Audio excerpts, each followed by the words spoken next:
Match হারলেও Hamza শমীদের performance নিয়ে খুশি সকাল থেকে দীর্ঘ লাইনে থাকা দর্শকরা। তবে রেফারির উপর বেজায় চটেছেন তারা। শেষ মুহূর্তে একটা পেনাল্টি রেফারির কারণে হাতছাড়া হয়ে গেছে এবং এই হারের পরও বাংলাদেশকে সাপোর্ট করার জন্য, চিয়ার করার জন্য ভবিষ্যতে তারা মাঠে আসবেন বলে প্রতিশ্রুতি ব্যক্ত করেছেন।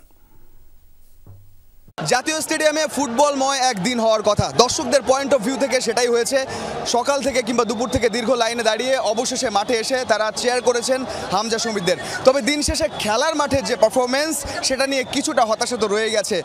2-1 বাংলাদেশ সিঙ্গাপুরের কাছে ম্যাচ হেরেছে। সেই দর্শকদের প্রতিক্রিয়া জানবো, তারা বাংলাদেশের প্রতি এত ভালোবাসা নিয়ে এসেছিলেন, কেমন লাগলো এবং দিন শেষে কি আফসোস নাকি বাংলাদেশের ফুটবল নিয়ে সন্তুষ্ট? অবশ্যই খুব ভালো লাগার মতো, আবার একটু আফসোসের বিষয়ও আছে।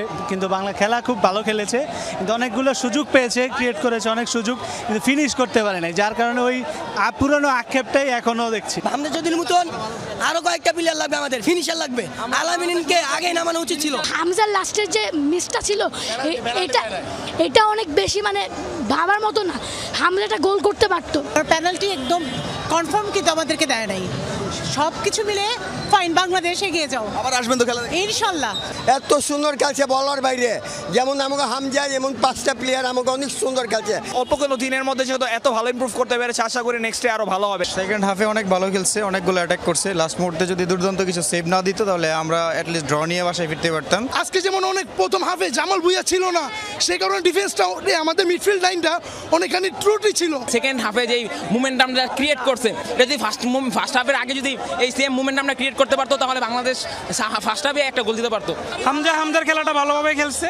আমাদের সে আগের পুরনো একই অভ্যাস রয়ে গেছে, আমরা হয়তো ফিনিশিংয়ে গিয়ে ভালো করতে পারতেছি না। ফিনিশিংয়ে গিয়ে যদি আমরা ভালো করতে পারি, সেক্ষেত্রে আমার মনে হয় বাংলাদেশ খুব দ্রুতই খুব ভালো জায়গায় চলে যাবে। যদি আমরা একজন পিওর নাম্বার 9 যোগ করতে পারি, আমরা অবশ্যই জিতবো, গোল স্কোরার হবে ইনশাআল্লাহ। অসংখ্য ধন্যবাদ। এবং যেমনটা দেখছিলেন আপনারা, যারা একেবারে সকাল থেকে দুপুর থেকে লাইনে দাঁড়িয়ে এই ফুটবলের প্রতি ভালোবাসা দেখিয়ে স্টেডিয়ামে ছুটে এসেছিলেন, কিছু আক্ষেপ রেফারি নিয়ে অনেকেই বলেছেন, কিছু অনিয়মের কথা বলছেন। তবে বাংলাদেশের ফুটবলে যে সুদিন ফিরেছে, সেটা অব্যাহত থাকবে, সেই আশা তারা ব্যক্ত করছেন।